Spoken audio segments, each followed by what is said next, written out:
Welcome to CSIS Online. The way we bring you events is changing, but we'll still present live analysis and award-winning digital media from our Dracopolis Ideas Lab. All on your time, live or on demand. This is CSIS Online. Well, good morning. Welcome to the 2021 China Power Conference. I'm Bonnie Lin, Director of the China Power Project and Senior Fellow for Asian Security at CSIS. Thank you for joining us today. We have two sessions scheduled for today. First, from now until 10 a.m., we will have our third debate. Our debate topics focuses on Afghanistan, in particular, whether China will establish itself as the most influential external power in Afghanistan within the next 2 years. We will then take a short break and reconvene at 10:15 a.m. for keynote remarks from Senator Steve Daines. I hope you will stay with us throughout both sessions. Let me now turn to our first event, our debate on Afghanistan. Following the United States withdrawal from Afghanistan, China has taken measures to support the new Taliban-controlled government. China has maintained its embassy in Kabul, held high-level meetings with the Taliban and regional leaders on the future of Afghanistan, and called upon the international community to work with the Taliban in a rational and pragmatic manner. At the same time, China has donated 1 million doses of COVID-19 vaccines and is stepping up efforts to deliver about 31 million in emergency humanitarian assistance for Afghanistan. Beijing intends to provide another 5 million worth of food assistance. As China is engaging in these activities, there is significant debate on China's goals for Afghanistan. Some experts posit that Beijing seeks to pull Kabul into China's geopolitical orbit, while others assess that China hopes to integrate Afghanistan more deeply into the Belt and Road Initiative, or maybe even extract Afghanistan's mineral deposits. Beijing is widely believed to want the Taliban's cooperation on national security issues, such as rooting out the East Turkestan Islamic movement, which Beijing considers a significant terrorist and separatist threat in Xinjiang. However, others doubt that China wants to secure a significant political and economic foothold in Afghanistan due to regional instability, previous failed economic partnerships, and potentially even China's own desire to keep Afghanistan at arm's length. Today's debate is on the proposition, within the next 2 years, China will establish itself as the most influential external power within Afghanistan. Before we get started, I'd like to let you weigh in on the debate by casting a vote for or against the proposition. I hope that you will all take a moment to cast a vote. So I'm going to enable the polling right now. And let me see if you do not, please put in the chat if you do not see the poll. So I will give everyone a moment to poll, and then I will continue with the rest of the initial presentation.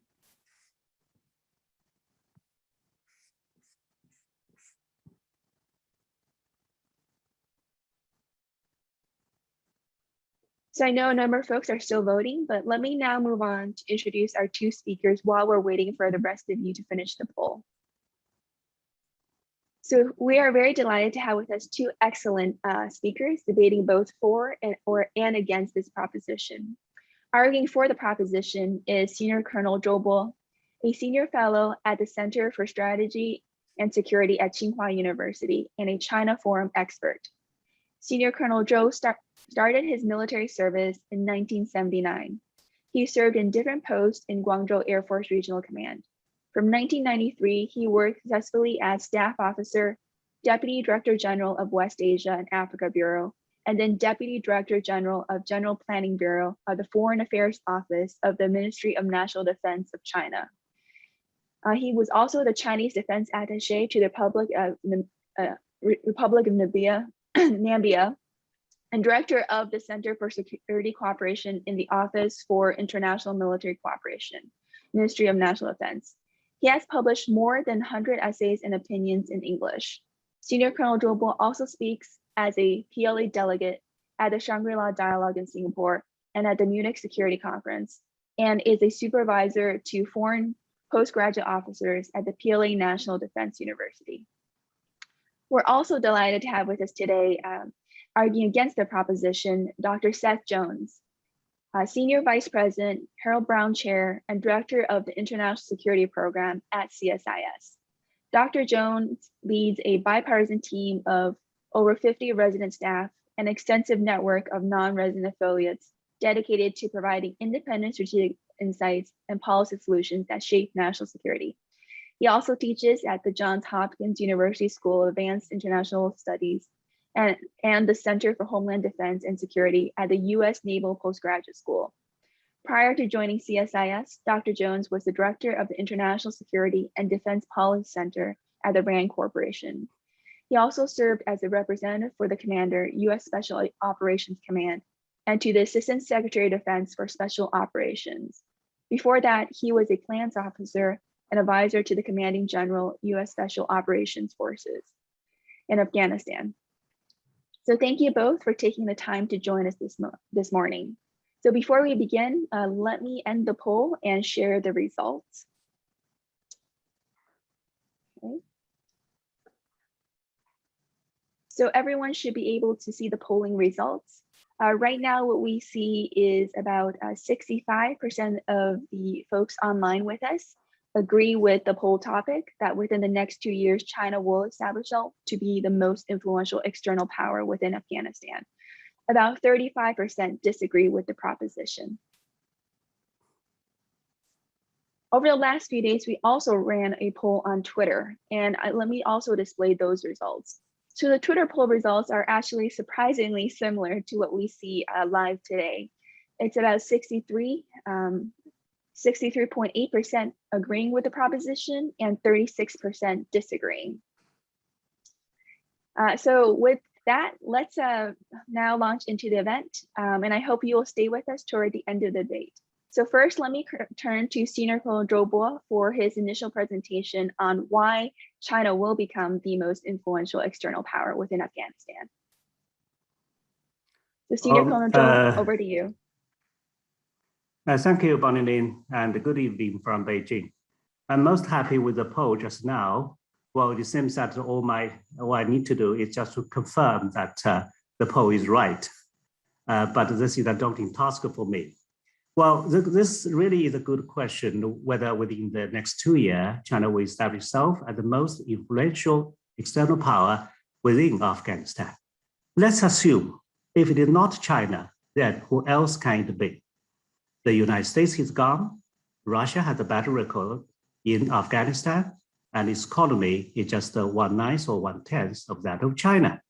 Indians, of course, want to come in, but because of the Taliban's strong tie with Afghanistan, and Afghanistan do not want India in for 2 reasons. One, because Pakistan always takes Afghanistan as its strategic depth, and secondly, it will try its best always to minimize the influence of India in Afghanistan.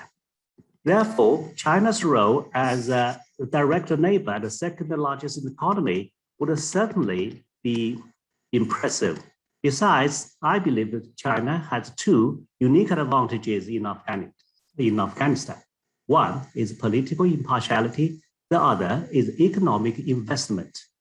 On the first point, Afghans do not have bad memories of China, be it in Tang Dynasty over 1,000 years ago, or be it now between 2 countries.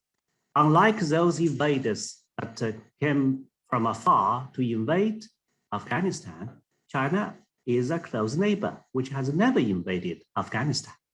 So even today, China is still among the few countries to keep its embassy open in Afghanistan, even though Beijing has not officially recognized the Taliban government. This does not mean that China has any special love for Taliban, because China's position towards on the Afghan issue before and after Americans pull out is actually the same, and it is in line with the international community. We in China consider Afghan issue not something about geopolitics or big power wrestling. It's more about humanity and humanitarian care. We, like the international community, wish the Taliban government to become moderate, open, and inclusive. Of course, we also wish they can make a clear breakaway from terrorist groups. China has special concern, as Daines mentioned just now, for Eastern Turkish Islamic movement that aims to destabilize Xinjiang. We wish Taliban will honor its promise that it won't allow anyone or any force using Afghan territory to do harm to China. Now let me talk about a second unique advantage of China, that is economic investment.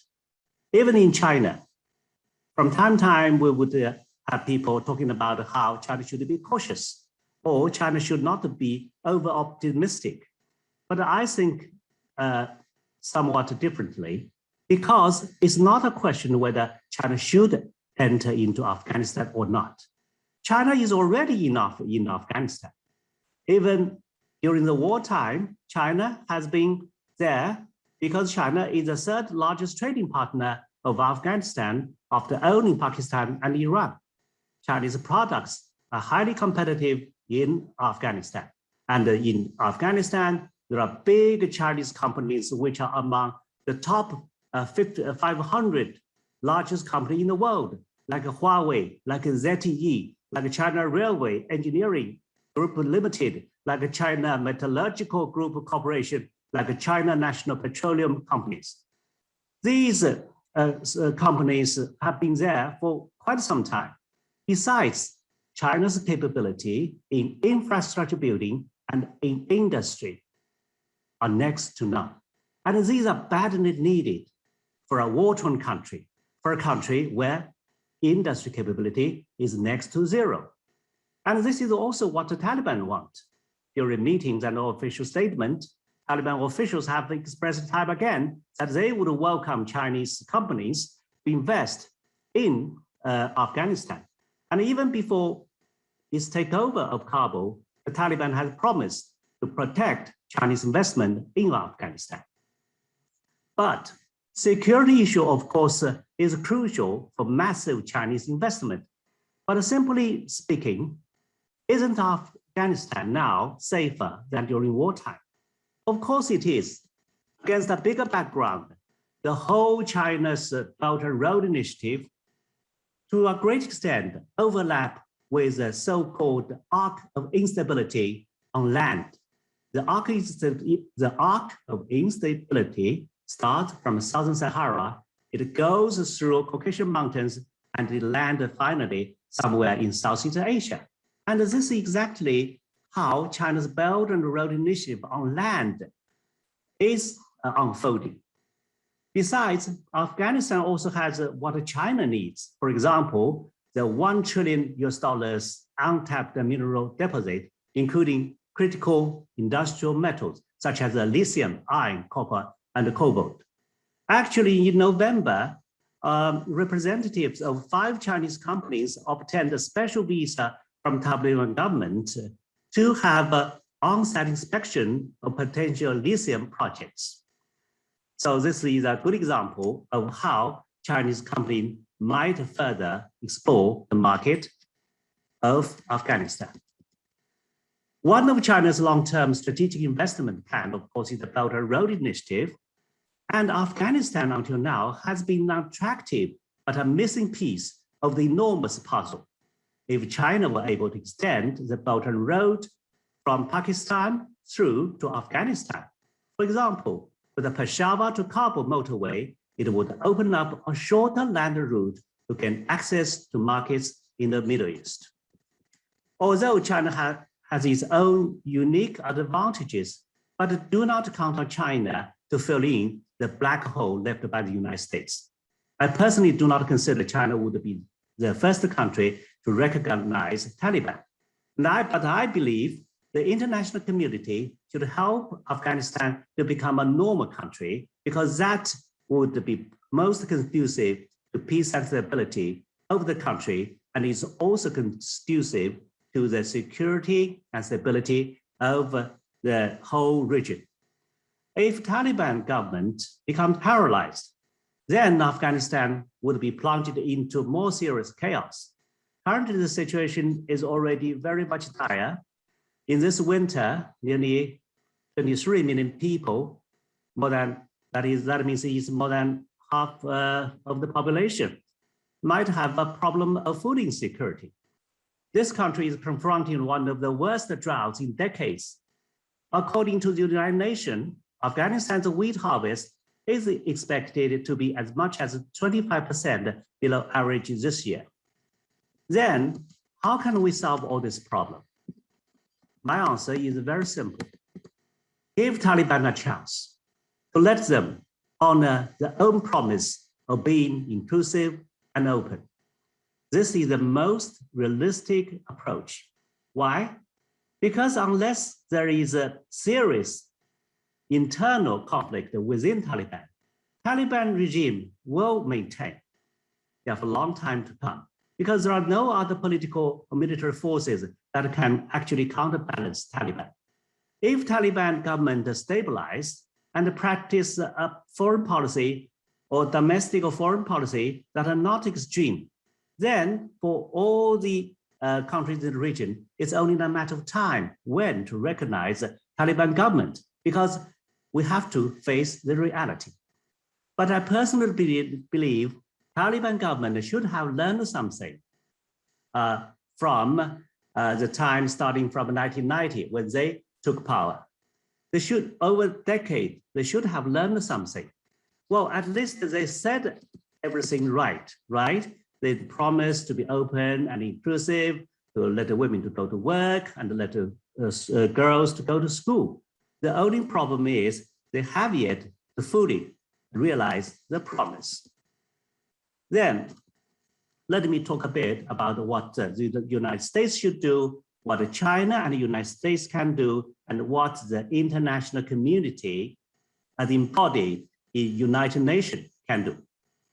Now, the United States has withdrawn, but still the United States cannot leave Afghanistan completely. First, this is a moral issue. To a great extent, the forever war of the United States in Afghanistan has devastated this country. So it is immoral for the United States just to leave. Biden's slogan is build back better. But why shouldn't the United States build back Afghanistan better?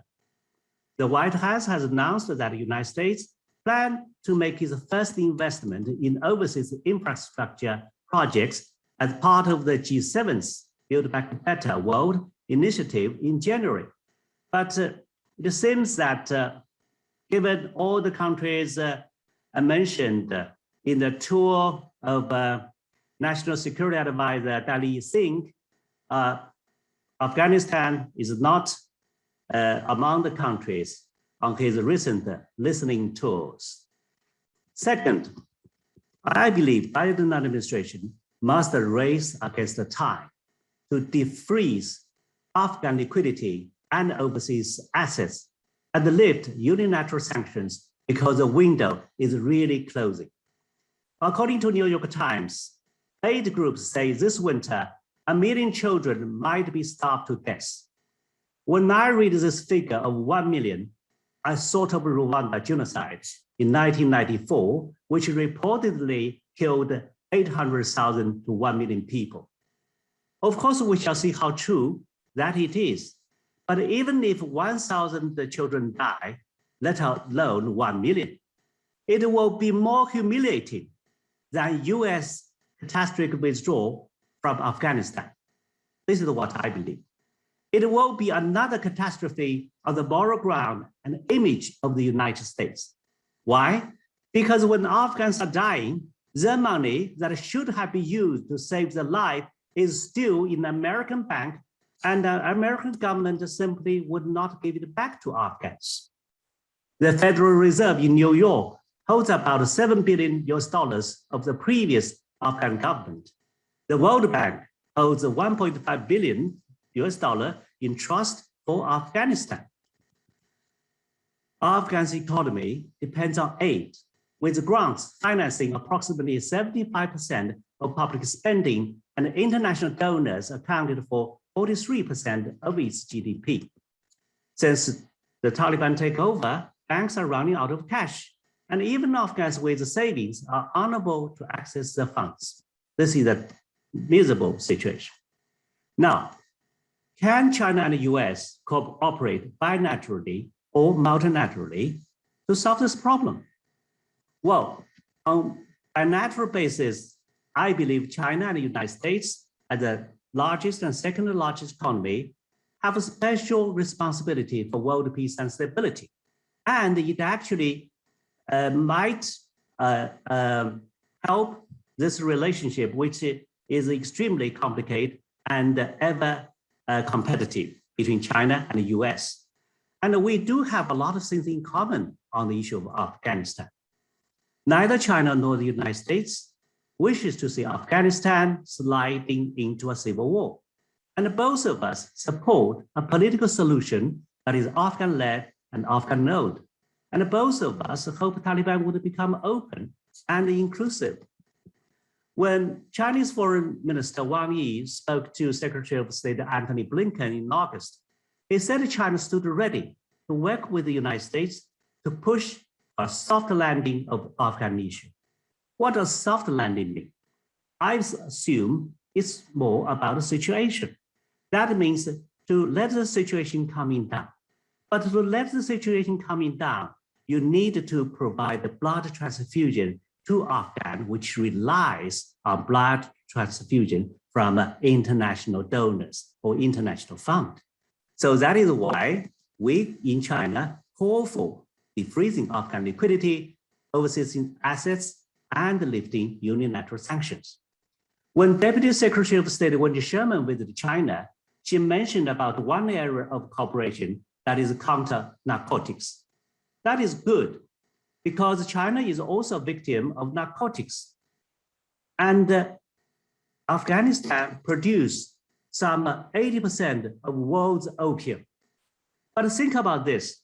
If Taliban doesn't have international assistance, if Taliban cannot get back money from American Federal Reserve, then drugs is still very important for the survival of this government because they have no other resources. Then it is impossible for China and the United States to cooperate. And finally, how could China and the United States promote cooperation among the 5 permanent members of the UN Security Council? I believe we 5 permanent members of the UN Security Councils should quickly come into consultation and make explicit requirements over Taliban for conditions of uplifting sanctions. Because this Afghan issue is unlike Iranian nuclear issue or DPRK nuclear issue. It's much easier to resolve. Why? Because the international community's requirements on Taliban is the same, to become open, moderate, and inclusive.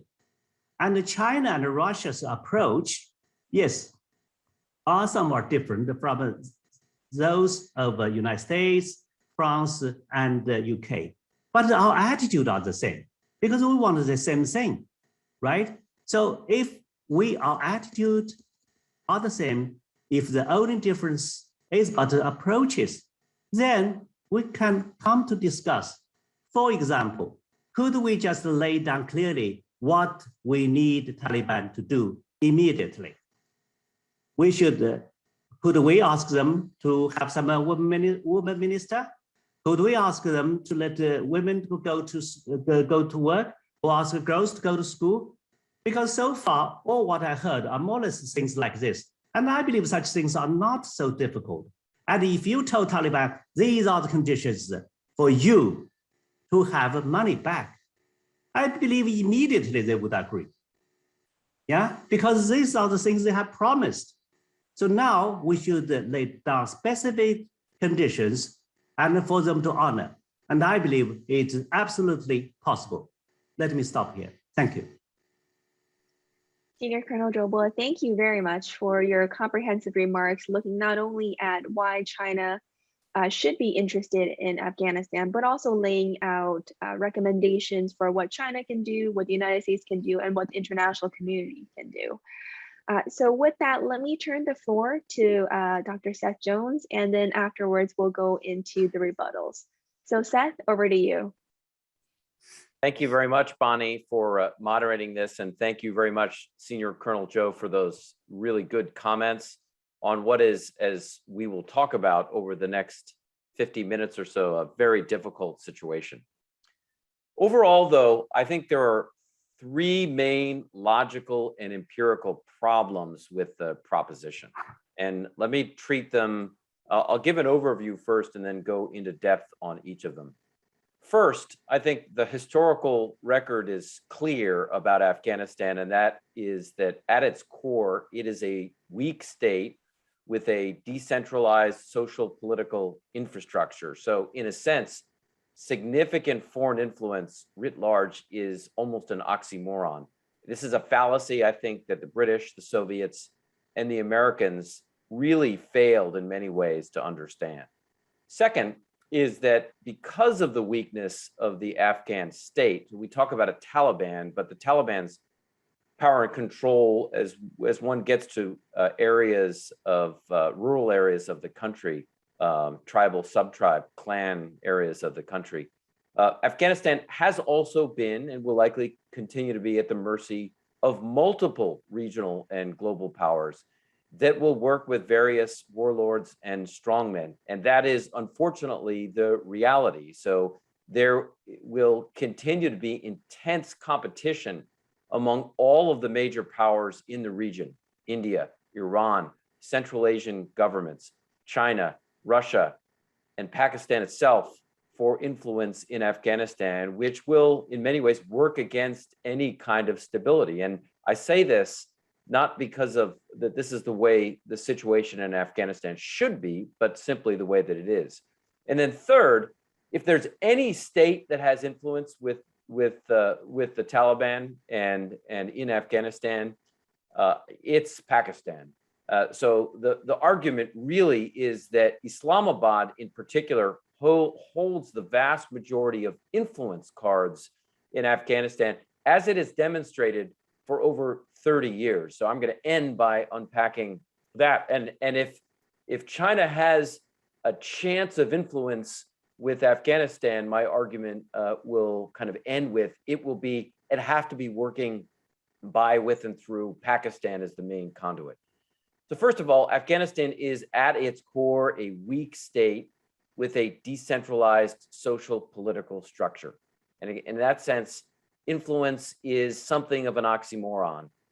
Most Afghans reject a strong central government from actively meddling in their affairs. I remember having a conversation with a tribal leader down in Kandahar in southern Afghanistan who told me pretty straight up that my first allegiance is to my family, then to my village, then to my sub-tribe, and finally to my tribe. And he continued by explaining that the government, in any meaningful way, and this is just as true a government under Hamid Karzai as under Ashraf Ghani, as now under the Taliban, plays little meaningful role in the daily life of most Afghans. So the idea that a foreign country like China, let alone the central government itself, can have a meaningful impact throughout the country, I think is fallacious. And actually from that standpoint, even from an anthropological standpoint, misunderstands the power structures in Afghanistan. About 2/3 of the country of Afghan Pashtuns belong to both the Ghilzai, some combination of the Ghilzai and Durrani confederations. There are smaller elements of the Karlani Confederation in Afghanistan's eastern and southeastern provinces. But if we look at, say, the Durrani tribes, we've got some pro and anti-Taliban tribes. The Papalzai and Barakzai, for example, have generally been anti-Taliban. Some in the Ishaqzais and some elements of the Nurzai have generally been pro-Taliban.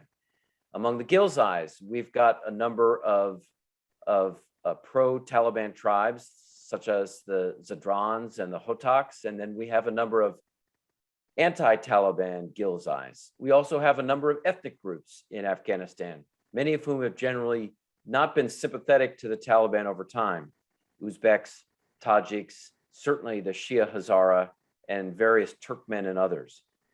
The point here is that the power structure in Afghanistan is very decentralized. And so this has two implications for our broader discussion.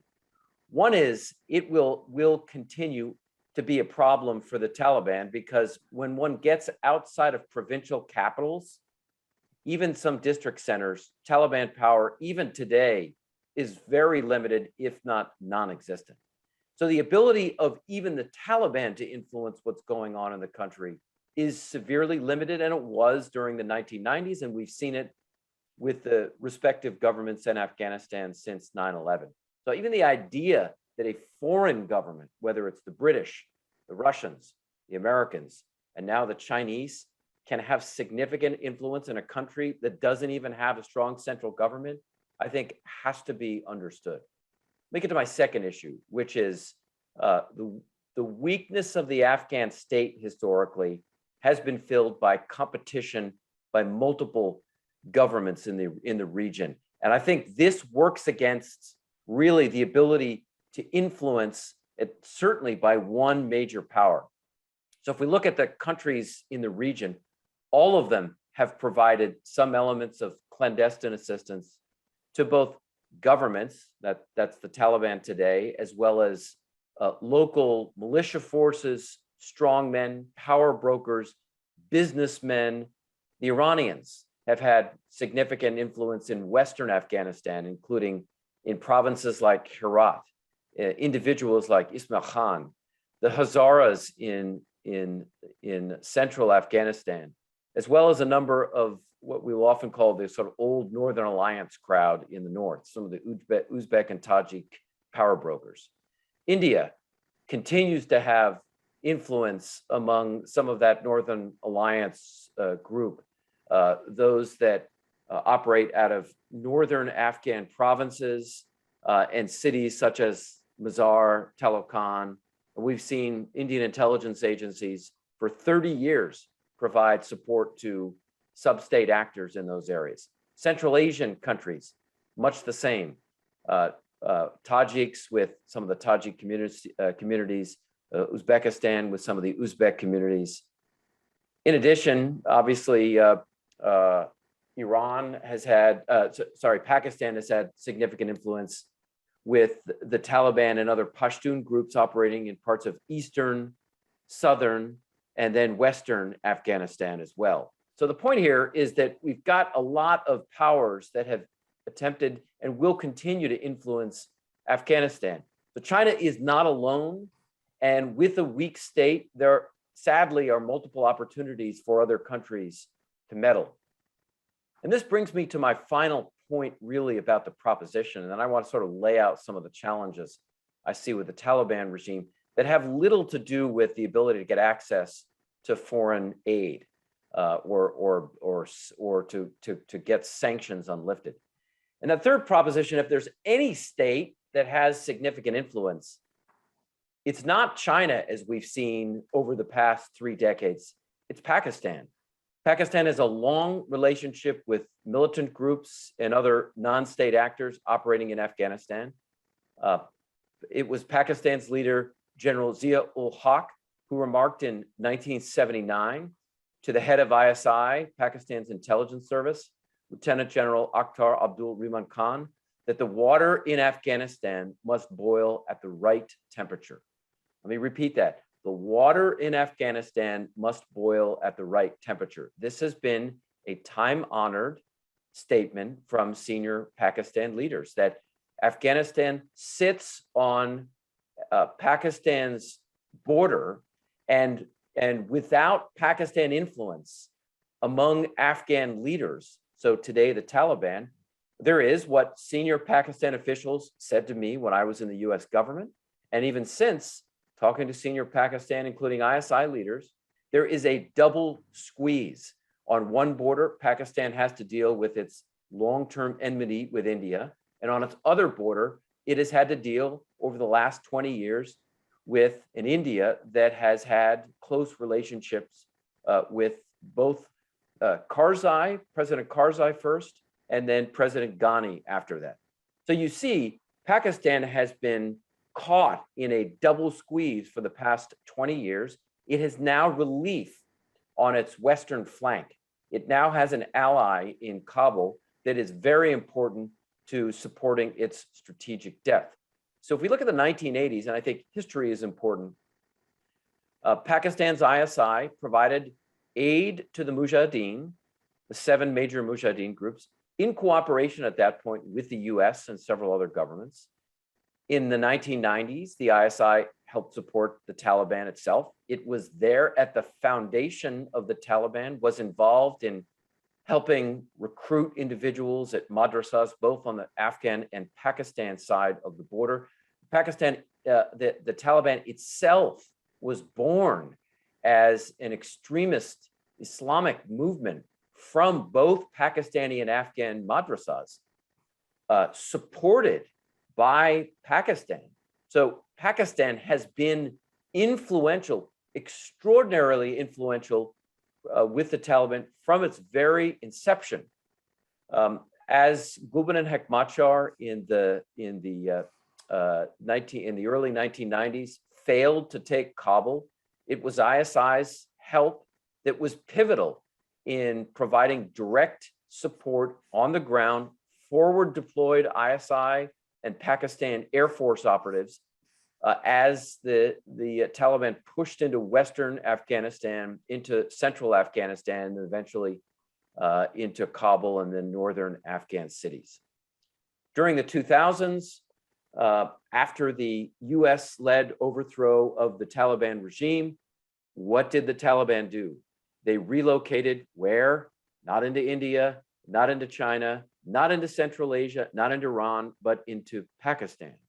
Their command and control networks, what we call the Rabari Shura, relocated to the areas in and around Quetta in southern Pakistan along the Afghan-Pakistan border.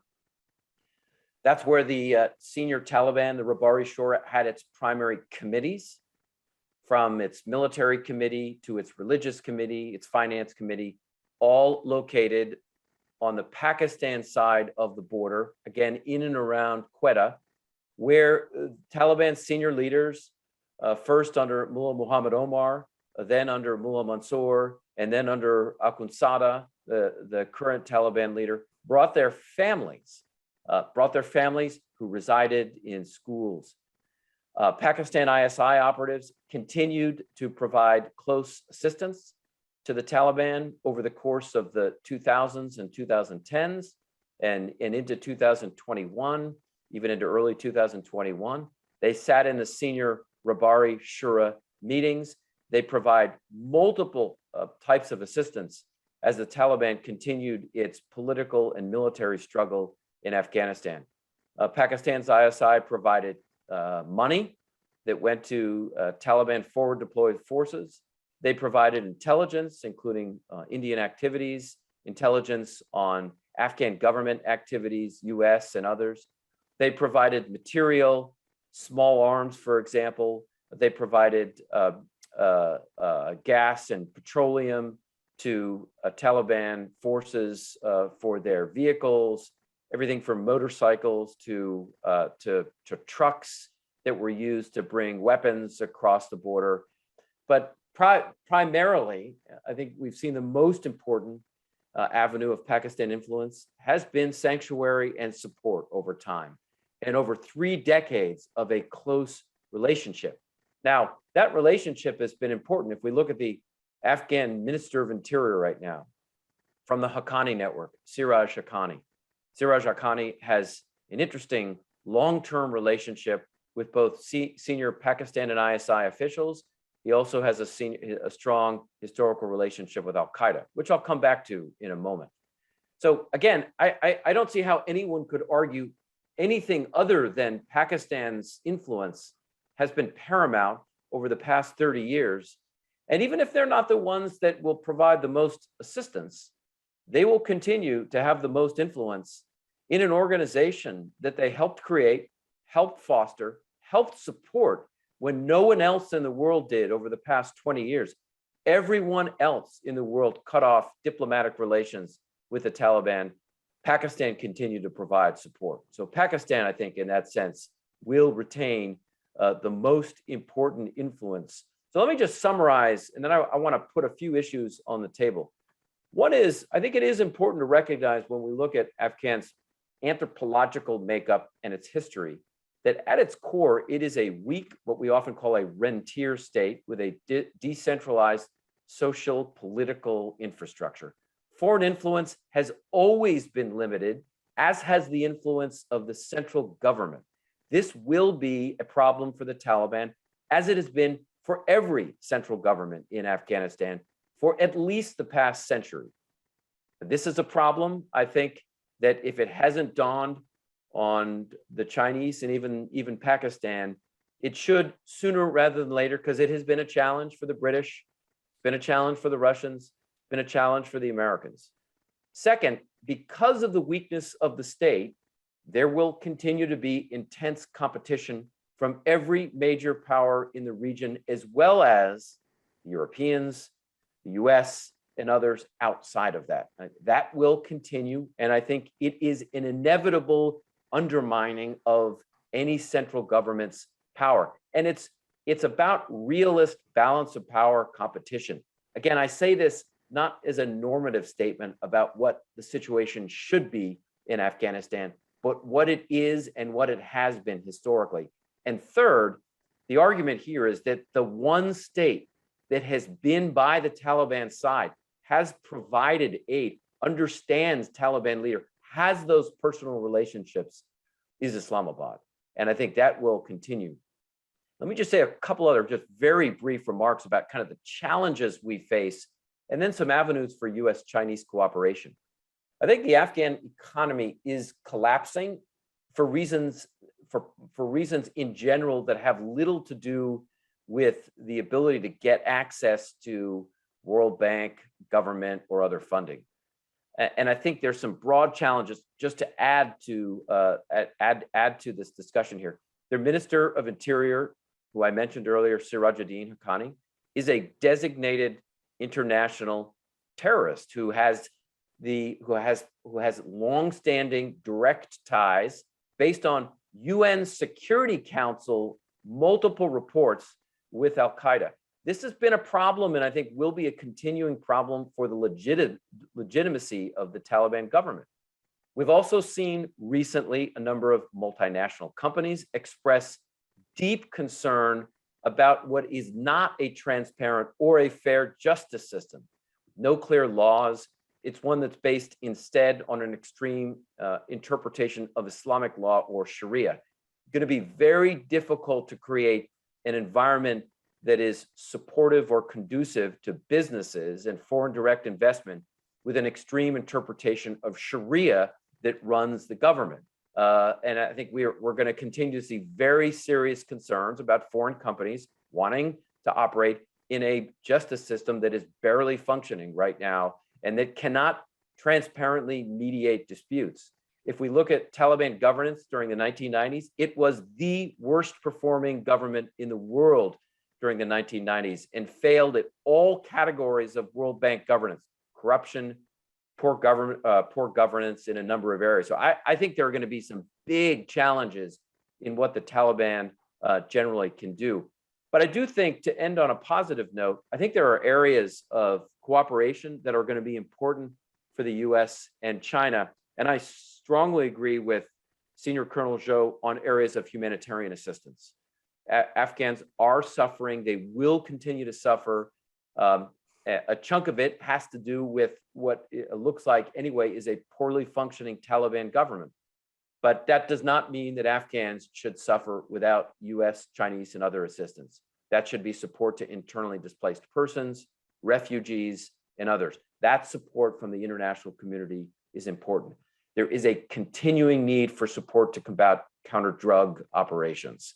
Opium is the largest export commodity of Afghanistan right now, and the Taliban has long-standing drug trade ties.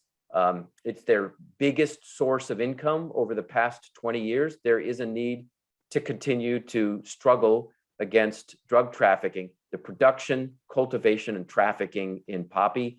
And then finally, there will continue to be a need to counter terrorist groups in Afghanistan and the broader region. Afghanistan is becoming the centerpiece, the epicenter of global terrorism. We've seen a resurgence of Islamic State attacks, Islamic State Khorasan province, the local affiliate of the Islamic State, and Al-Qaeda, as US intelligence has warned, may have external operations capabilities in 2022.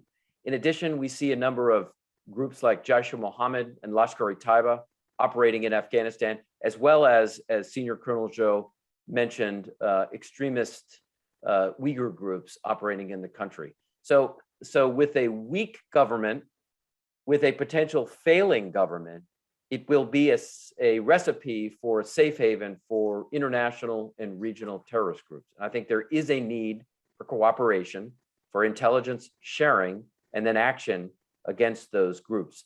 So there are avenues for common interests and common cooperation. And so with that, I will hand this off to Bonnie. Thank you very much, Seth, for an excellent discussion, not only of domestic decentralized issues within Afghanistan, but also the influence of Pakistan, and then also turning to some of the comments that Senior Colonel Zhou recommended. So let me now turn the floor back to Senior Colonel Zhou for any responses, reactions to any of the points that Seth made, or any additional elaborations that you want to make. So Senior Colonel Zhou. Thank you, Bonnie, and thank you, Dr. Jones. I'm very much happy at the end of your presentation, you have talked about how China and the United States might cooperate bilaterally on quite a few fronts. And I'm most happy that you mentioned about intelligence cooperation on counterterrorism. Actually, I think I missed one point. We can also help the Afghanistan in cultural protection, like the historical sites and these kind of things, because this is not controversial at all. And I believe it would be useful. But I do have some disagreements on what you said when you talked about China most probably will influence Afghanistan through Pakistan. No, I don't think so. Because you have talked in great length about how Pakistan has an influence over Kabul. I totally agree, absolutely agree. But China can certainly provide a lot of things that Islamabad cannot provide. For example, China's great power, China's power as one of the P5 countries, when at the political level, be it lifting sanctions or some other coordination with other 4 permanent members of your Security Council. This is not something that Pakistan can do to help Afghanistan. And besides, even economically, you see, China can tremendously help Afghanistan. As I mentioned before, China is the strongest country in infrastructure building. And China is the strongest country in industry building, because China is the largest industry nation on earth. So on all these fronts, China can help Afghanistan tremendously. But the point is, when China help Afghanistan, China doesn't have its own special interest, like taking Afghanistan as a proxy or whatsoever. Because you know what makes China different from all the invaders in the history is that all these invaders came with rifle, with bombs. And when China comes with blueprints about road construction, about bridge construction. And who doesn't want roads? And who doesn't want bridges? So these things would be invariably welcomed by everybody in Afghanistan. But I also disagree with you. If Pakistan is bankrupted, you argue that it hasn't much to do with international assistance. No, I disagree. And I do believe that the Biden administration has a great moral responsibility Besides, it will find itself in an extreme difficult situation if people in Afghanistan are dying and Afghanistan people's money are in your hand. So people can argue safely. They die because of you. Why don't you give back their own money? And you would still prefer to let them die.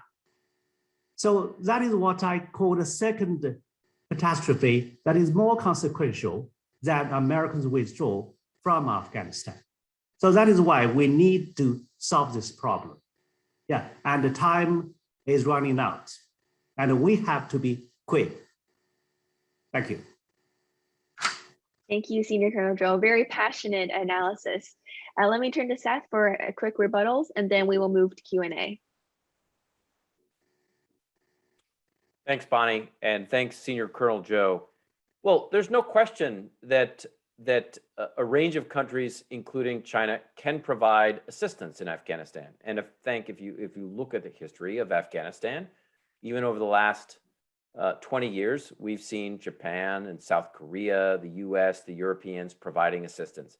That will continue in many ways. China will provide some assistance. Frankly, we haven't seen China provide significant assistance, certainly not at the levels that we have seen from the US over the past 20 years, into the billions of dollars in road construction, but also in various aspects of health. I mean, I would point out that if we look at a range of indicators over the past 20 years, that Afghan society is still much better off than what it was in the 1990s, that health conditions are notably better from the 1990s, thanks to significant international assistance. Education has improved, and literacy rates are notably better. So economic, health, education factors have improved dramatically if you look at both IMF and World Bank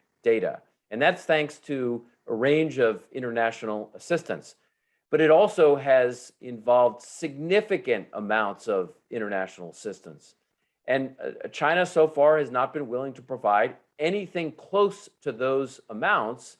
And I'm not sure it will, which means that if we're going to see Afghanistan continue to at least see a flatlining of key health and education factors, there are two things. One is a range of governments will need to provide some assistance, particularly humanitarian assistance, not just China. And again, I think what we have not seen, we've seen China certainly talk about providing assistance. We haven't seen it do that in the sense of dollar amounts.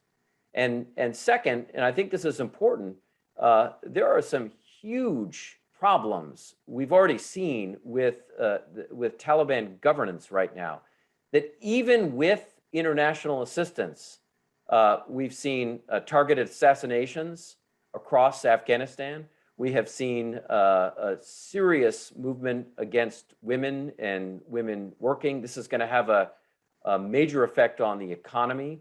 We've seen a fundamental shifting away from having any kind of formalized justice system that companies can operate in. This is going to continue to have a problem. And then we've seen a Taliban regime that has very close relations, including its Minister of Interior, with a foreign designated terrorist organization, Al-Qaeda.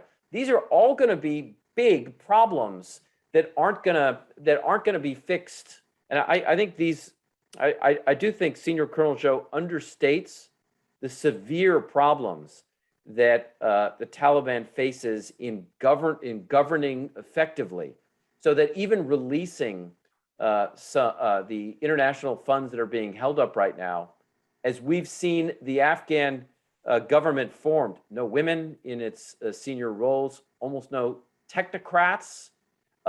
We have religious leaders that are running the country with no experience in running any kind of a government in the last 20 years. I mean, this is a really, that if there's any hope for Afghanistan in the future, it's not going to be releasing some international funds. It's going to be building governance capacity right now for the Taliban. And as we've seen in Afghanistan, with a weak historical central government, building effective governance is going to be the single biggest challenges. This is not lifting World Bank, IMF, US, European funding. This is going to be building a functioning government system. And I think that's where I see the biggest challenge. And again, you know, at the end of the day, when it comes to influence within a foreign country, I would say it's not about the amount of money that countries provide. There's no question that China has the ability to provide more money to Afghanistan than Pakistan. But the reality is that there are deep historical links and deep current links between senior Taliban leaders and Pakistan. That is the reality. That if for every single current Taliban leader, where have they lived over the past 20 years? Where have their children grown up? It's been in Pakistan. Pakistan has a large Pashtun population that has been supportive of the Pakistan. So I think the reality is that that is the government, Islamabad, that has the trust, the legitimacy, the support, the understanding of the Taliban right now, as poorly functioning as that Taliban government is. And that, by far, we saw it in the 1980s, we saw it in the 1990s, we saw it in the 2000s, we've seen for 4 decades Pakistan's successful influence in Afghanistan. And I think arguing for anything other than that is to misunderstand the power dynamics both within Afghanistan, within the region, within the Taliban itself. But let me come back again to this issue. None of this should distract us from finding avenues for cooperation in Afghanistan. I have argued on the record that it was a mistake for the US to leave Afghanistan. I think it would be a mistake for the US not to provide additional assistance in the future. There are avenues and there are areas where the US can and should cooperate on humanitarian grounds, counter-narcotics grounds, and even counter-terrorist grounds, areas of common interest and even some common cooperation with China and obviously other governments in the region as well. Great, thank you, Seth. So let me now move this to the Q&A. I see a number of folks have already figured out how to submit questions. For those of you who do not know, you can just type the questions into the chat function and we will be able to see it. So as we're waiting for more questions to populate, let me actually start off with a question for Senior Colonel Zhou Bo. So Senior Colonel Zhou, and Seth mentioned this earlier, there have been quite a bit of reporting in terms of the emergence of terrorist groups within Afghanistan. And we're also seeing that ISIS-K is increasingly targeting China. This October, we saw a Uyghur suicide bomber kill 50 people at a mosque in Afghanistan. And this bombing was messaged as intended to punish the Taliban for its cooperation with China, despite Chinese actions against Uyghurs in Xinjiang. I want to get your sense of how this message was received within Beijing and to what extent might these concerns that if China becomes more involved in Afghanistan, there might be more terrorist retaliation against Beijing. How might that impact Chinese thinking about its willingness to be involved in Afghanistan? Thank you, Bonnie. It's really a very good question. Well, as I have responded just now, and now I would also like to give a response to Dr. Jones. Basically, it's not a question of how we like Taliban. It's a question now they're already in power, and no other political forces, like it or not, could actually overthrow Taliban. I understand what you said about how strong relationship Kabul is with Islamabad. I have no disagreement whatsoever at all.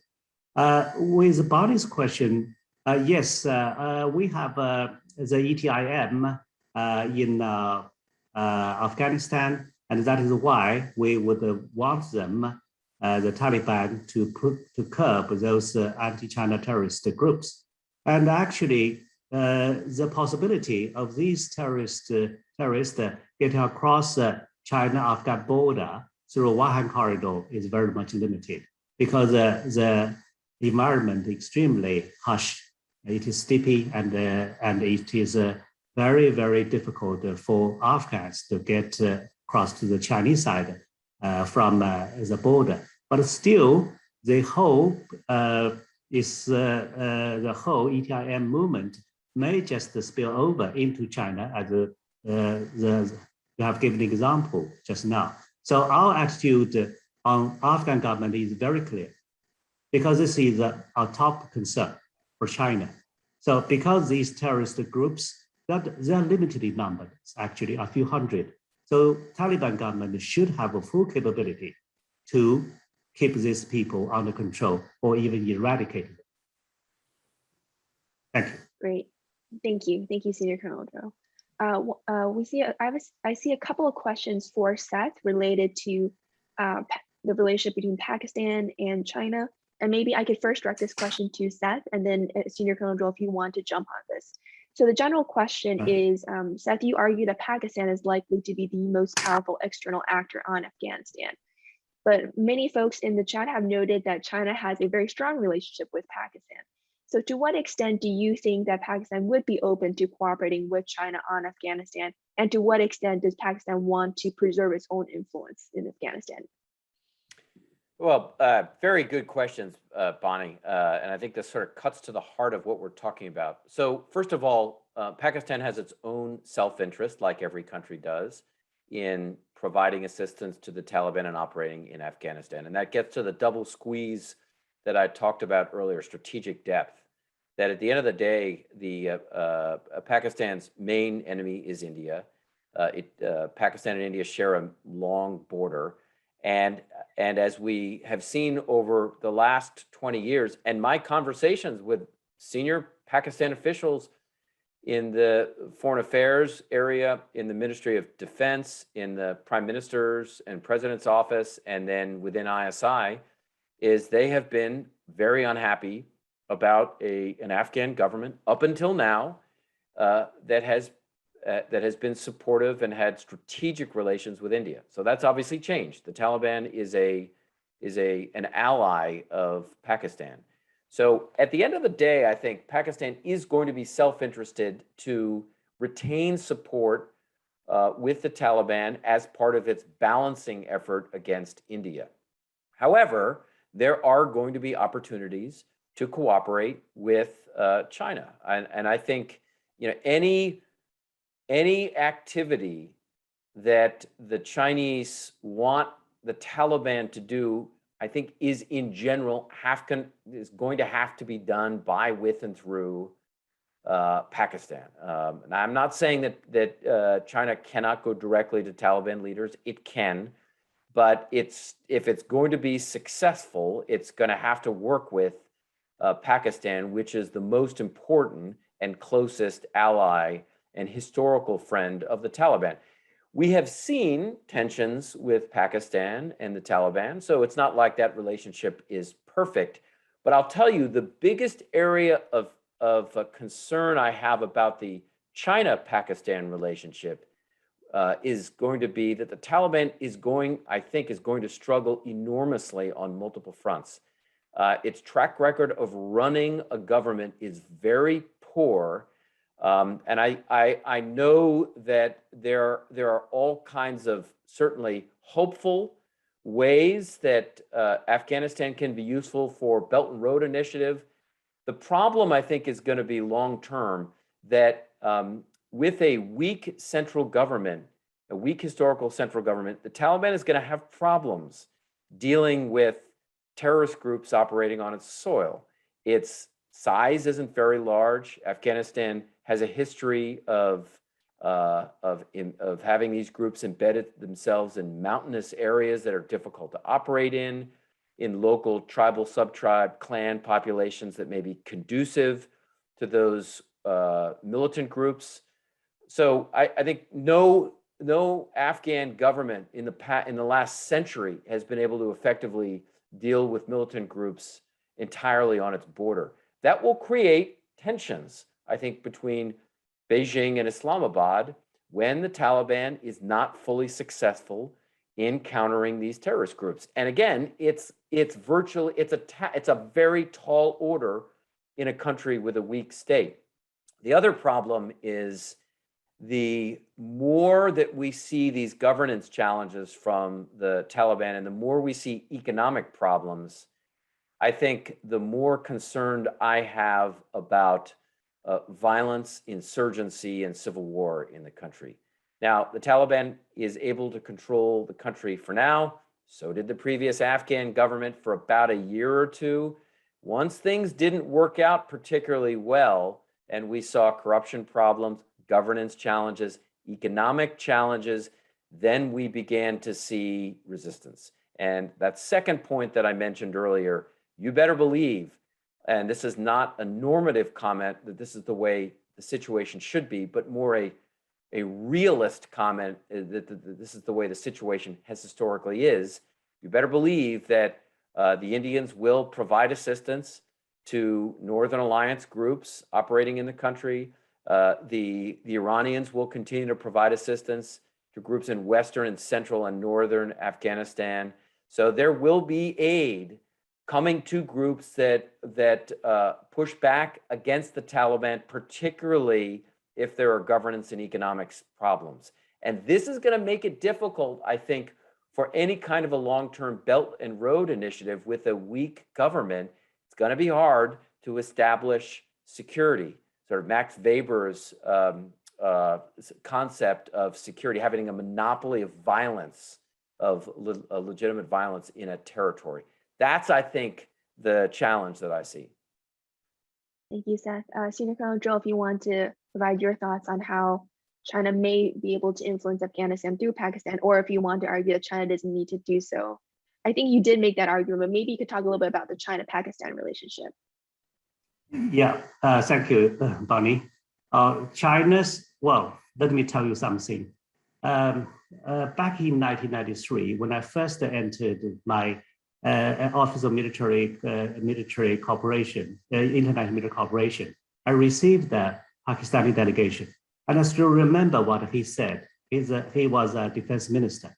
He said the Pakistani disagree on almost everything except our friendship with China. This, officially speaking, is called the bedrock of the foreign policy. So China's problem with Pakistan won't be a problem, won't be a big problem at all. And if Pakistan has good relationship with Afghanistan, we're happy to see that. And what's the problem for us? Our enemy's enemy, our enemy's enemy is enemy, but our friend's friend is my friend. So what is the problem with us? It doesn't matter at all, right? And actually, I think not only I myself, but the international community has some suspicions about the American attitude. That is, what is the true motive behind you laying down all the conditions, but these conditions are just to be open and inclusive. If you say, okay, the minister, interior minister, must be off the cabinet for us to give you aid. If the girls must go to school, if women must work, these are not big issues. What are the specific difficult issues that you are raising? I could not imagine. Really, they are difficult issues. So I believe sometimes because the United States just has left Afghanistan in such a humiliating way, so you shall just want to humiliate the Taliban back. And otherwise, it cannot explain. Why would you just say this and that without doing much? Of course, Taliban has a great problem in governance, but these things could improve. Besides, even if you don't like them, and who else could replace them? Yes, there are factions of terrorists, and even they have intermarriage, and even they are friends. We know all this, but no other political force or military force can replace the Taliban right now. And because of the impending situation, we need to really think about humanitarian assistance to Afghan people at this moment. This is what I mean. And even if we have the worst situation, for example, what you said to be a civil war, China can still help. Because then if peacekeeping is required, then China can send the peacekeepers there. China has currently about 2,500 peacekeepers around the world. And besides, China had 8,000 standby troops for peacekeeping. So who can trust the peacekeepers best if the country turned to be Afghanistan? Of course, Chinese, because China never invaded Afghanistan. So even in this regard, if it's the most unpleasant and unfortunate situation, China can still help Afghanistan. And talking about the Belt and Road, does it really matter if any country doesn't want to join Belt and Road? I think it doesn't matter that much, because even if it matters, China cannot control that, right? Because the Belt and Road are just on voluntary basis. If India doesn't want to join Belt and Road, that is fine. But I believe Afghanistan really wants to join because Taliban mentioned that. And because, yes, even if we have Belt and Road developing in Afghanistan, we could still have a problem from all these factions, from all these terrorist groups whatsoever, as we have seen in Pakistan. Pakistan is friendly to China, but still there are such as the PLA in Balochistan doing sabotage against the Chinese because of different purposes. But still, Pakistan government know this is a godsend for them over decades. So they have to make sure that these projects would become successful. So who don't want a good road? So I'm not excluding all the problems, but what I'm saying is all these problems aside, China's Belt and Road initiative has still become successful because China actually is targeting the basic problem, the most fundamental problem in national building. This is about building roads and building good infrastructure. And such kind of good experiences come from China's own experience since reform and opening up. And it is through building such beautiful roads, we are having better life. Thank you. Thank you, Senior Colonel Zhou. I feel like we could probably go on another hour with this very passionate and very insightful analysis on both sides. But in the interest of time, we'll need a wrap up here. Let me start the poll again to see if folks' opinions have changed in the last hour or so. And while we do that, I will actually then turn to both Seth as well as Senior Colonel Zhou for a very quick 30-second wrap up of whatever you want to say in terms of your position or what you want folks to take away. So the poll has started. For those who can see, please vote. And while we're voting, let me turn very quickly, Seth, 30 seconds, and then Senior Colonel Zhou for 30 seconds. Whatever you want to say in terms of what folks should take away, whether that's China's involvement in Afghanistan or Pakistan and Afghanistan. So Seth, over to you. Yeah, let me just end with some comments, I think, where both Senior Colonel Zhou and I agree, and that is we may disagree a bit on the Taliban government, its legitimacy, but I think one area where we strongly agree and where Chinese, US, and broader international assistance is going to be important is to minimize the suffering of the Afghan people. They did not choose this Taliban government. There were no elections. It was a government that was seized by military force. You cannot, at the end of the day, blame Afghans anyway. So I think in this sense, the suffering that we're seeing right now in Afghanistan, the suffering we're likely to continue to see through a very cold and dark winter is something that all of us collectively, the US, China, and other countries, can help relieve that suffering of the Afghan people. They're the ones who should not be suffering.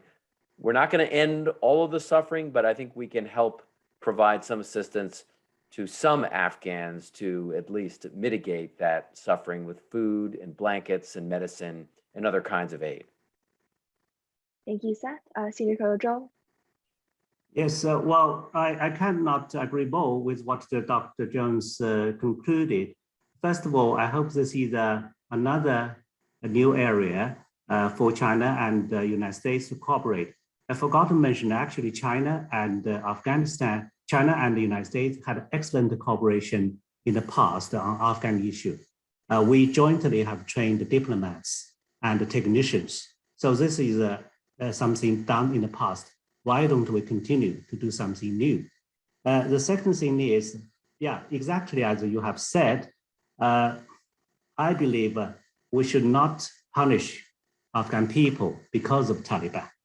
And we cannot change the fact that Taliban is in power, but we should not punish Afghan people with intentionally or unintentionally. And let's join hands to do something to help these people because winter is really coming. Great, thank you both, Seth and Senior Colonel Zhou. Really great positive comments to end on. And let me share the results of the poll. You should see that on your screen now. We see a slight shift in some of the perspectives, with now 57% of folks disagreeing that China will become the most influential external power within Afghanistan. So that shows that we had a really amazing debate with great facts presented on both sides.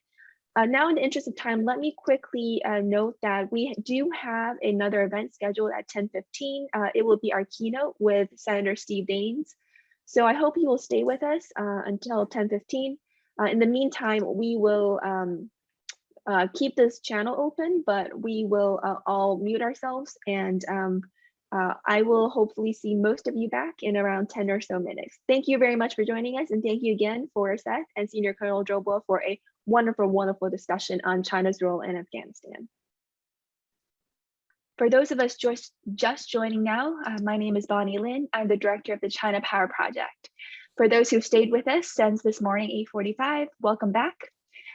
So for our second event today, we are very delighted and honored to have Senator Steve Daines with us to deliver the conference's second keynote address on his outlook on U.S.-China relations and China's growing power during this pivotal moment in the U.S.-China bilateral relationship.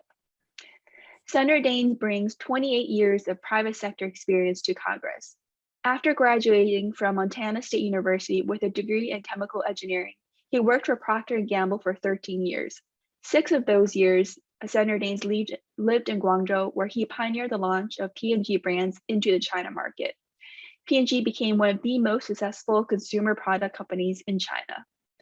Throughout his time in Congress, Senator Daines has led 5 U.S. Senate delegations to China to discuss important trade policies that help level the playing field for American businesses and ensure the United States remains globally competitive. Senator Daines has served as a U.S. Senator for Montana since 2015. He is currently the co-chair of the Senate U.S.-China Working Group, which works to strengthen U.S. dialogue with China through monthly briefings to share expertise from key business, academic and political leaders.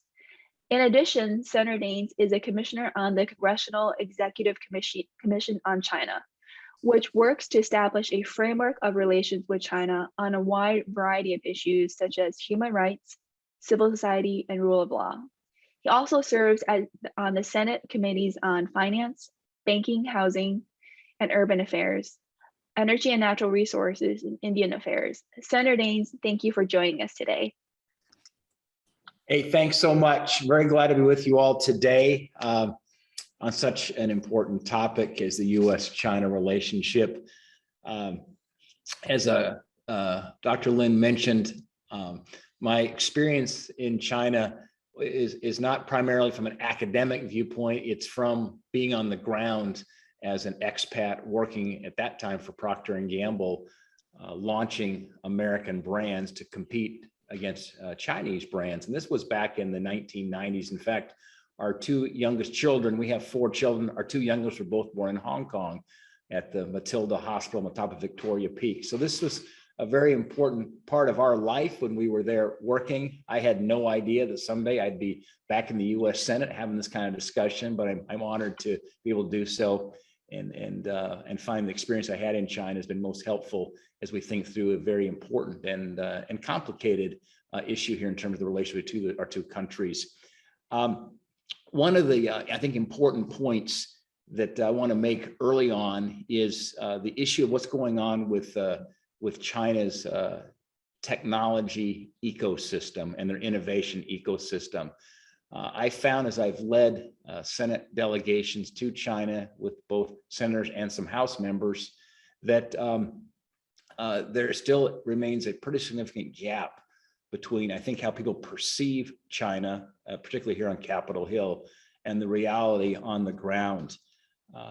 The change and the transformation in China since we were there back in the 1990s has been nothing short of profound. I've just watched, the battles we faced as we were working to start up businesses there back in the 90s. I was in Hong Kong on the night of the handover on June 30th, 1997, watched the Union Jack come down for the last time. And I've seen just tremendous change since. But first important point is the United States needs to continue to find ways to accelerate innovation and to run faster. It was always one of the strategic questions we had during my time in the private sector. When you're dealing with competition, you either can try to find ways to slow down your competition or find ways to go faster yourself. I think we should continue to look at what we can do here to increase the pace of our innovation as we compete against what's going on in China. One of the great challenges we face is the growing gap between the number of STEM grads that the United States is producing versus China. When I go to China, I oftentimes spend time on the university campuses there, having a chance to interact with students, as well as interacting with US companies and multinationals, talking about the quality and the capabilities of Chinese STEM grads and a compare and contrast to US STEM grads. For example, I literally would ask the question of many of our Fortune 100 companies, well-known household names in the technology space, ask them, compare and contrast a graduate from Tsinghua University, Beijing University, Tianjin University, Hangzhou, in terms of their capabilities in STEM versus a graduate of Stanford or Purdue or Caltech. And the common response I get is that gap is diminished, if not completely gone.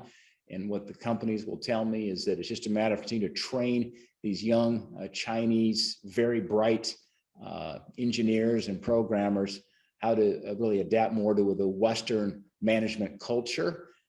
And that takes a little while, but that's a gap that they readily can close. But here's the challenge. We look at the number of STEM grads coming out of the universities in the United States. It's round numbers, maybe about 500 to 800,000, depends on whose numbers you look at, but it's certainly less than 1 million.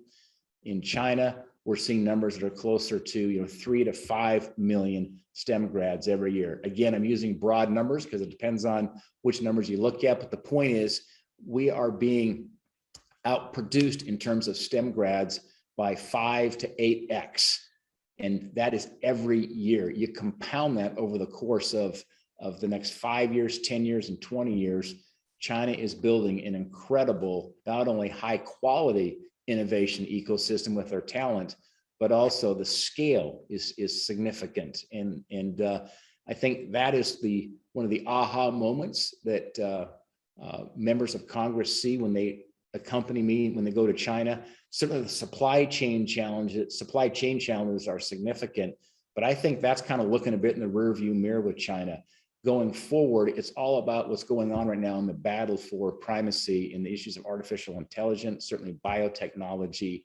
It's really the creation of intellectual property. The reason we're seeing China pivot to being now more protective of intellectual property is because they are now generating a lot of IP. We start seeing more patents coming out of China than the United States. That is a real warning sign, I think, in terms of the shift in the capabilities of what's going on in China. Another important issue, I think, is certainly critical minerals. As we look at what happens going forward here, particularly as we continue to have this talk on the transition in our economy in terms of sources of energy, critical minerals become a very important part of that. If you think about 35 critical minerals, the dependencies on China, what they control is at least half of those critical minerals. China is literally setting themselves up to be the OPEC of critical minerals going forward. I remember the days of the 70s when the world was overly dependent on the Middle East for oil and how the cartels there really controlled oil prices and oil supply. And it took American innovation and American development of our own energy resources to become less dependent on the Middle East for oil, I think there's a parallel here with critical minerals. I think we are not taking this issue seriously enough. We've got to be developing our own critical mineral sources. Otherwise, you're going to see China have a grip and perhaps a stranglehold in the ability to control economic outcomes like we saw in the Middle East in the 70s with oil with critical minerals. Another important concern I have is certainly is China's growing nuclear ambitions. I think as you've seen what's available now in public press, China's arsenal now could quadruple in size by 2030. That's a DoD analysis. And the question is, why is China pursuing these weapons so aggressively? And the other question, how does it intend to use them? That's why it's important as we think about what we faced with certainly the Russian nuclear threat in the past 30 years and 40 years. Now the question is, how do we address the growing Chinese nuclear threat? And that's why I think it's important that we continue to invest in our own nuclear capabilities. That's the best way to deter that kind of a conflict. And as well as thinking about how does China now engage in nuclear arms control treaties that we've had in the past with Russia. Third, I think we need to continue to work with a lot of our partners, countries that share our same values, other democracies like India, like Australia, like Japan, we call the Quad, to counter what's happening with China. I was always a big proponent of the TPP agreement. And I believe that a multilateral approach, certainly related to trade and cooperation, is an important way for us to combat the growing threat with China. And I think India plays a big role there going forward. I was just in India a few weeks ago talking about this. Of course, India and China have had their own conflicts in the disputed border area. But if you think about back on the STEM discussion earlier, India is really the only other country in the world that has the scale in terms of population, about 1.4 billion people, but also in terms of STEM grads, they produce millions, probably 2 to 3 million STEM grads a year. We're going to have to find ways to build alliances with friendly countries that share our values, like India, in growing our own innovation ecosystem as we think about global competition going forward. Couple of thoughts on what the Senate is doing. Certainly, I think we need to pass the U.S. Innovation and Competition Act, the EFA, to win the tech race against China. I support that legislation. I've spent a lot of time engaged with a lot of our high-tech companies across the country. After I left Procter & Gamble, I went to work for a startup, a cloud computing software company that we literally were part of that disruptive force. It wasn't even called the cloud when I joined the company. I was there for 12 years. We took the company public and then we were acquired by Oracle. And I ran Asia Pacific for our company on the executive team for about 5 years. And so again, I've spent a lot of time actively engaged in technology and in competition. And that's one of the reasons I support this act of investment and the partnership the United States can play here in partnering with driving innovation forward in our country. I also think we need to pass the NDAA, that's the National Defense Authorization Act. We're literally going to have votes on that this week in Congress because the best way to deter a threat, I think, is to make sure the United States comes in a position of strength.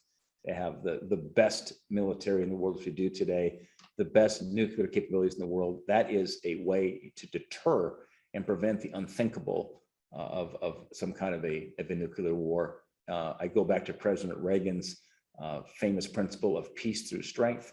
And that's why I believe the investment there is very important for the long-term peace and prosperity of the world. I also think it's important we continue to support Taiwan. We've had this kind of strategic ambiguity with Taiwan. I think we need to continue to drive more strategic clarity with Taiwan, sticking to the Taiwan Relations Act, the arms sales, freedom of navigation in the South China Sea. This is, again, I think, another important way that we would reduce the risk of some kind of a conflict, even a kinetic conflict with Taiwan and China. And that's by standing strong with Taiwan and making sure China understands that if they decided to commit some kind of irrational act as it relates to Taiwan, that the world would be on Taiwan's side here to ensure that they would be protected. And I think that's the way ultimately that we keep peace between Taiwan and China. So anyway, I think I'll stop there with those thoughts and be happy to open up for any questions you might have. Thank you very much, Senator Daines. So let me just give quick instructions for folks who had just joined us. To submit questions, you can type the questions into the chat box and I'll be able to see the questions on my end. So as we're waiting for folks to submit their questions, let me just start off with a broader question. So Senator Daines, you talked a bit about your views on China, and your discussion spanned everything from the economic competition, the competition for tech, for science and development, to Taiwan, to what we should do in Congress. I want to get your sense of how does your view represent a general consensus within Congress on China? Because one of the things I keep hearing is that one of the few issues that both sides of the aisle agree on in Congress is China. So I want to get your sense of where is Congress generally in terms of views of China's rise and the risks and opportunities associated with China's growing power. If you could share with us how Congress generally views China, I think that would help sort of lay the ground and help situate your remarks. Yeah, well, Dr. Lynn, I think you're right in your assessment that in this polarized time that we live in our country, when you don't see a lot of bipartisan agreement and frankly cooperation here in Washington, generally there is bipartisan agreement on the U.S.-China relationship that first it's one of the most significant bilateral relationships that we have today and probably only increase so in the coming decades. So I think the growing threat is something that both sides of the aisle see and agree on. I think when you look at China, you have to look at it with both eyes. I say one eye looks at the threat and it's very clear. And frankly, Xi Jinping is not making it easier for anybody in the world right now in terms of his very heavy-handed actions he's been taking, whether it's issues on human rights or the chilling effect he's had on the innovation economy there. He's going after some of their, all-star high-tech companies, and so that's certainly the horrible decisions have been made and policies imposed on Hong Kong, I think is really creating a chilling effect around the world with China. So that's with one eye you look at the threat. I think the other eye you still have to look at the opportunities there for U.S. businesses, for our ag sector. It's the the largest export market in the world for many of our ag producers in terms of opportunity. 95% of the world's consumers live outside the United States. A big chunk of those are right there in China with increasing spending power they have as consumers. You're starting to see many U.S. companies have significant presence in China, selling to their consumers. It's a big deal for companies like I work for Procter & Gamble, like Boeing. These are great American companies. They're a part of our Dow and index on Wall Street. You imagine if you start shutting off the ability for U.S. companies to have access to that market, that would have direct effect on the earnings of U.S. companies, a direct effect on jobs here in our country, a direct effect on our equity markets. And so this poses, again, the need to make sure we have senators and members of Congress that have an accurate assessment of both the threat as well as the opportunity of China. I told Secretary Mike Pompeo before he left serving under the Trump administration, I told Mike, I said, the only thing more dangerous than a U.S. senator who's never been to China is one who was there 10 years ago. When you think about the rapid change that's gone on there, again, we need to have 2020 vision, clarity on what's the state of the play is in China. And I think it's fair to say generally China, U.S. Congress is united in understanding certainly the threats that China possesses. Thank you, Senator. And with your background and your deep experience on China, I think that's one of the reasons why we wanted to invite you to be our keynote, because you have a very deep understanding of China, and you understand China not only from the national security perspective, given your current role, but also from the business perspective, having spent many years working in China. Related to that, we actually have a couple of questions from the audience regarding what should companies do. So one question is, how should companies manage? And I think they're talking about US companies, but it could also be multinational companies in general. How should companies manage the challenging relationship between the United States and China in terms of maintaining commercial relationships with China while also staying true to the US values of promoting human rights? Yeah, well, it's not getting any easier with the crackdown of Xi Jinping's government. If somebody utters a word of discontent, oftentimes there's backlash with the Chinese government. And I think that's a walk of wisdom that everybody who occupies the C-suite in companies that has significant presence in China is grappling with. On one hand, we cannot turn a blind eye to what's happening in China with their human rights violations, with the Uyghur people, with their human rights violations with those people of faith, including the Uyghurs as Muslims, but whether it's the Christian faith, whether it's the Buddhist faith, what's going on in Tibet, that cannot be ignored. And I think we have a certain civic responsibility as good corporate citizens, putting on my private sector hat before, to ensure that we hold them accountable. And I think that's an important role that companies play. We were able to do that when we were on the ground in China back in the 1990s. We literally were looking out for, we'd spend time in orphanages in China. US families who were on the ground there, you're working during the week, on the weekends, we'd go spend time with these little babies in orphanages, make sure they were held and cared for and nurtured. And that's just part of, I'll call it US accountability, by being on the ground there, just to try to promote the common good. And we had tremendous friendships with so many Chinese people who would never publicly say it, but quietly had concerns what's going on with their government. So that's, I think, the important role of citizenship, as being a corporate citizen. On the other hand, look what China's been doing here in terms of making it very difficult to keep expats on the ground in China. We're seeing an exodus of expats, sometimes in the name of COVID, but frankly, I think they are going after companies that are now competing with Chinese companies. They're giving the home field advantage to the Chinese companies. And so it is a real battle. It's a dilemma, and it's not an easy thing going forward. But I think you just got to stay true to your corporate, I'll call it citizenship, which is standing up for the values that we believe in America. And at the same time, when you're in China, you are a guest of the Chinese government and so forth. And you've got to realize you've got your ultimate allegiance, citizenship to the United States of America, but also you've got to be respectful, but also firm with what's happening in China. Great. Thank you.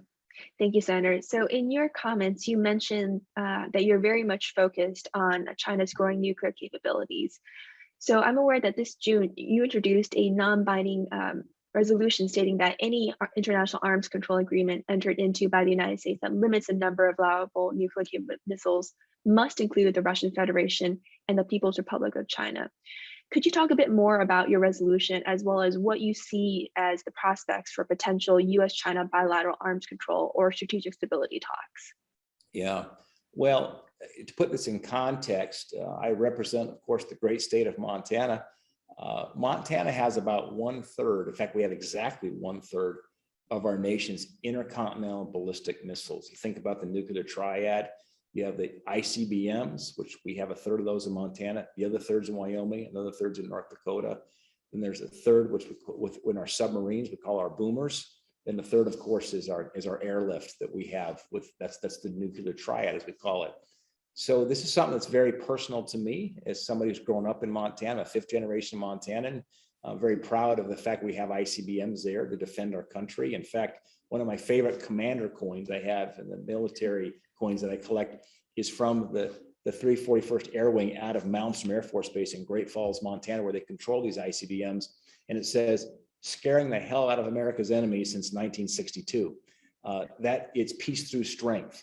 And so we're proud of that fact. But listen, China's recent hypersonic missile launches, this caught the attention of the international community. This is an imminent threat now to our allies and our partners of the region. This is a threat to our overseas military bases, and this is a real concern. If a conflict with Taiwan were to erupt, this becomes even a greater concern. And so I think the surprise to many was how quickly China developed these capabilities. And now we're starting to see these in the public domain. You know, I received classified briefs. I can tell you it's very, very troubling. We'll leave it at that. And so I think we need to adapt to this new reality. Frankly, I wasn't that surprised as I've seen what's happened with how quickly the Chinese technology ecosystems developed in the private sector. As you know, there's really no bright lines between the private sector and the military complex in China. Those are intertwined. Listen, that China's produced some very bright scientists, and I think that's only going to accelerate. So I think, again, back to these arms control agreements, China's nuclear arsenal, once upon a time was viewed as insignificant, now it's significant. It seems prudent that any future agreements have got to account for China, and that's why I introduced that resolution. Great, thank you. I also want to get your comments and your thoughts on where the Biden administration is going with respect to China. So one line that we hear quite frequently is that the Biden administration approach to China is that intense competition with China should be balanced with intense diplomacy. In your eyes, how should the United States engage China? Do you think, and what strategy should the Congress adopt to ensure that American values are being preserved while making sure that we also address many of the global public problems that we face, for example, climate change and public health issues? Yeah, well, first of all, we must continue to be very outspoken on when we see whether it's human rights abuses going on in China. We see what's happened, frankly, horrible policies that China has imposed on Hong Kong. We should not be afraid to be very outspoken and firm in not only in our condemnation, but the global condemnation of what's going on there. Frankly, China uses its wealth and its power to bully other nations. We just saw Nicaragua recently now suspend its ties with Taiwan, and that's being bullied by China. And so we need to continue to stand with countries that are willing to speak the truth to power. And I think it's a very important part of our foreign policy that we can't be viewed as weak and cowering. And that's one of my concerns right now with the Biden administration, is that I think they've not gotten off to a good start with some of the early discussions with China. It's viewed, I think they've looked a bit weak. And certainly the withdrawal from Afghanistan was viewed, and China's exploited that, as viewed as looking like the United States was weak. And so that is a real concern that I have. And second, I'm concerned about the policies this administration is trying to promote in terms of they're looking at raising taxes. Look at what China's done. China has reduced taxes on businesses over the last several years to drive more competition. And now we have this administration looking to increase taxes on businesses. This is about global competition. And so this needs to we need to have a vigorous debate as we are having in Congress, because if they're going to start making it more difficult for U.S. businesses, whether it's through a stronger regulatory regime or higher taxes, ultimately, I can tell you who's going to cheer. It's going to be the Chinese. Thank you. And so, Senator, one of the issues that you focus on quite a bit is critical mineral production, and you also mentioned it in your opening remarks. So I just wanted to get your sense, what should the United States be doing to get our strategic advantage back in this sector? Yeah, well, we actually have abundant critical mineral resources here in the United States. And this, again, one of the challenges we face here in Washington. We see lengthy permitting processes and delays. We see litigation from some of these environmental groups that's making it virtually impossible to permit a new mine in the United States. And now we've got the Biden administration making it even harder by increasing fines and costs on American mining. Listen, I grew up in a state, Montana has a rich mining heritage. And yes, the mining techniques from 100 years ago have changed dramatically. There were abuses of the environment looking back on how mining was conducted in generations of the past. Today's mining techniques are environmentally sound, they're highly regulated, and we need to continue to permit critical mineral production in the United States. It's just, again, there's a real clear parallel between critical minerals and what we saw happen with oil and natural gas of the past, where we were overly dependent on the Middle East. We're overly dependent on China. This will only grow more troublesome because many of these critical minerals are needed for the renewable economy. You're talking about solar panels and so forth, and batteries and energy storage. If we're going to have a transition to a higher percentage of renewable energy sources, you've got to have critical minerals.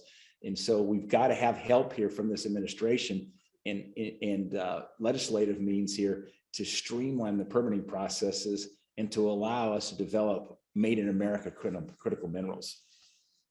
Thank you so much, Senator. So in the interest of time, I will probably have to wrap up here, but I did want to turn it to you to see if you have any final comments for our listeners. And just a bit of background, our listeners are generally interested in understanding various aspects of China's growing power and are very keen on understanding what you are doing in Congress, as well as what the administration is doing with vis-a-vis China. So any final remarks from your end that you want to leave our listeners with? Well, I'll just say this. I hope we never look to Washington, D.C. to be the ultimate source of wisdom in sorting out the relationship between China and the United States. We played an important role, but ultimately, one of the most important roles will be to continue to stimulate innovation and development of technology that generally is not the source of DC. That comes from the private sector. And so we have an important role to ensure we have policies that incentivize that, but we don't want to get in the way of continuing to drive this innovation. So we've got an important role in DC, but again, having spent much of my career on the private sector side, a lot of the answers reside there. We just don't want to get in the way of allowing our businesses and our innovators and our scientists to continue to do what they do best, and that's drive innovation. Thank you, Senator. As you mentioned, the United States has many strengths, and we should leverage those and not get in the way of where our strengths lie. So let me now turn to wrapping up this event by flagging our next China Power Conference, our fourth and final debate. So our fourth and final debate will begin on December 17th at 1 p.m. Eastern Time. We will ask two leading experts, one from China and one from two leading experts, to debate whether China will establish a sphere of influence in the Indo-Pacific by 2027. Those two experts will be Dr. Graham Allison, a professor of government at Harvard University, and the other expert debating against this proposition will be the Honorable David Stilwell, our former Assistant Secretary of State at the Department of State. So a big thank you again for Senator Daines for taking the time to join us this morning. And thank you to our live audience for staying with us from 8:45 to 10:45 now. I hope to see most of you again on December 17th. Thank you, and we'll wrap this event up.